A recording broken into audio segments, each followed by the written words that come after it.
जय हिंद, जय संविधान। दोस्तों, जैसा कि आप जानते हैं कि हम लोग का यूरोपीय महाद्वीप में स्कैंडिनेवियाई देशों की चर्चा चल रही है। हम लोग ने अभी तक नॉर्वे, स्वीडन और फिनलैंड को कवर कर लिया है। आज हम लोग कवर करने वाले हैं डेनमार्क को। अगर मैप में आप डेनमार्क को देखिए तो डेनमार्क की स्थिति आपको ये दिख रही होगी। मैं आपको डेनमार्क दिखाता हूँ।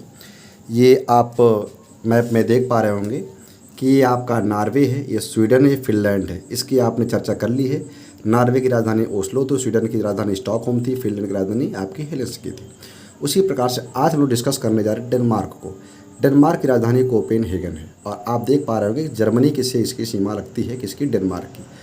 आपके पश्चिम में आपका उत्तर सागर है और आप दक्षिण में देख पा रहे होंगे बाल्टिक सागर के बीच में आपका एक देश डेनमार्क है। इसी डेनमार्क की हम लोग चर्चा करने वाले हैं। नॉर्वे को जब आपने डिस्कस किया तो देखा था कि नॉर्वे का जो ओस्लो है, यहाँ पर आपने देखा था कि शांति का नोबेल पुरस्कार दिया जाता है।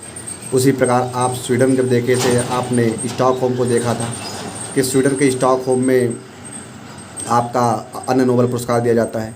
उसी प्रकार आपने फिनलैंड देखा था, हेलसिंकी। आप जानते हैं कि झील क्षेत्र देखिए यहाँ पर लिखा है, झीलों की फिनलैंड को माना जाता है। तो आज हम लोग डिस्कस करने वाले हैं किसको, डेनमार्क को। तो ये आप ध्यान से हम लोग गौर करेंगे कि डेनमार्क में क्या क्या महत्वपूर्ण क्वेश्चन बन सकते हैं हम लोगों को। अब देखिए, डेनमार्क की अगर हम लोग बात करेंगे तो डेनमार्क सबसे महत्वपूर्ण स्थल है आपकी राजधानी। राजधानी क्या है, कोपेनहेगन। राजधानी आपकी क्या है, कोपेनहेगन इसकी राजधानी है डेनमार्क की। और कोपेनहेगन में ही अंतर्राष्ट्रीय पुरातात्विक साक्ष्य का मुख्यालय जो है कहाँ पे है, कोपेनहेगन में है। तो अंतर्राष्ट्रीय पुरातात्विक सर्वेक्षण का जो आपका मुख्यालय है कोपेनहेगन आप देखेंगे। अगर हम लोग यहाँ की राजभाषा की बात करें तो राजभाषा यहाँ की डेनिश है। अगर मुद्रा की बात करें तो मुद्रा यहाँ की डेनिश क्रोन है। और संसद क्या है, फोल्केटिंग है। ये चारों क्वेश्चन बहुत महत्वपूर्ण है। कौन कौन से, आपकी राजधानी कोपेनहेगन, राजभाषा डेनिश, मुद्रा डेनिश क्रोन और संसद का नाम फोल्केटिंग है। ये चारों क्वेश्चन बहुत महत्वपूर्ण हैं। आगे चर्चा करें तो यह एक छोटा देश है किंतु विश्व का सबसे बड़ा द्वीप कौन सा है। आप जानते हैं कि विश्व में 4 सबसे बड़े द्वीप जो हैं वो हैं Greenland, New Guinea, Borneo, Madagascar. अगर ग्रीनलैंड की बात करें तो ग्रीनलैंड आपका उत्तरी महाद्वीप में, आपका जो विश्व का सबसे बड़ा द्वीप है उसका उत्तरी महाद्वीप में पड़ता है। यानी भौगोलिक रूप से अगर हम लोग देखें तो उसकी जो ग्रीनलैंड है वो उत्तरी अमेरिका में आता है। लेकिन राजनीतिक दृष्टिकोण से अगर देखा जाए तो उस पर यूरोप का अधिकार है। और यूरोप में भी किसका अधिकार है, डेनमार्क का अधिकार है।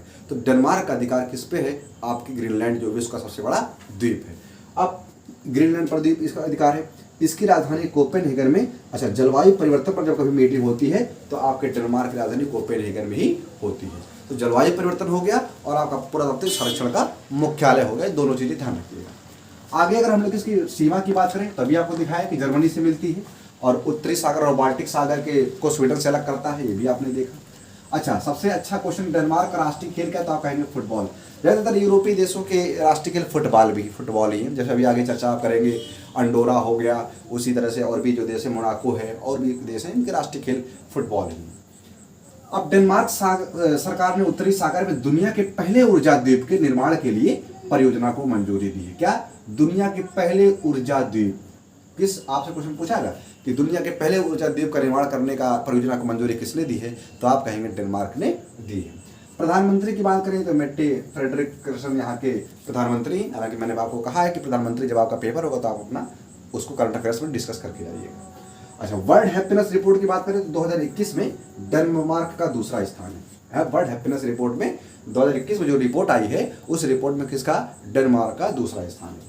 और आप जानते हैं कि डेनमार्क में यहाँ होल्स्टीन नामक गाय पाई जाती है जो लगभग 80-90 या लगभग 100 लीटर एवरेजन दूध देती है। तो ये जो डेनमार्क में होल्स्टीन नामक गाय पाई जाती है, ये भी आपको बहुत एकदम कभी कभी पूछ लेता है पेपर में, होल्स्टीन नामक गाय पाई जाती है क्योंकि दूध बहुत ज़्यादा देती है, इसलिए चर्चा में कभी कभी आ जाती है। तो होल्स्टीन नामक गाय पाई जाती है डेनमार्क में।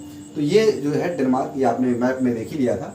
तो आपको फोकस करना है इसकी राजधानी पर, इसकी मुद्रा पर और इसकी संसद के नाम पर। और ये आपका महत्वपूर्ण क्वेश्चन तो ही है कि ग्रीनलैंड द्वीप पर किसका अधिकार है, आप कहेंगे डेनमार्क का अधिकार है। और ये भी कभी कभी कि जलवायु परिवर्तन का सम्मेलन कहाँ पर आयोजित होता है, तो आप कहेंगे कोपेनहेगन में होता है। ठीक, राष्ट्रीय खेल बहुत महत्वपूर्ण है, फुटबॉल है, ये भी आप ध्यान रखिएगा।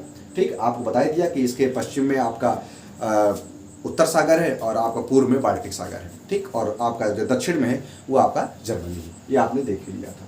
तो इतनी चीज़ें आपको इसके बारे में जानकारी होनी चाहिए। अब अगली वीडियो में हम लोग मिलेंगे आइसलैंड के साथ। आइसलैंड को हम लोग कवर करते ही आपके स्कैंडिनेविया देशों को कवर कर लेंगे। तो अपनी वीडियो यहीं तक रखते हैं। जय हिंद, जय भारत, जय संविधान। अच्छे से इसको ग्रैप्स करिए।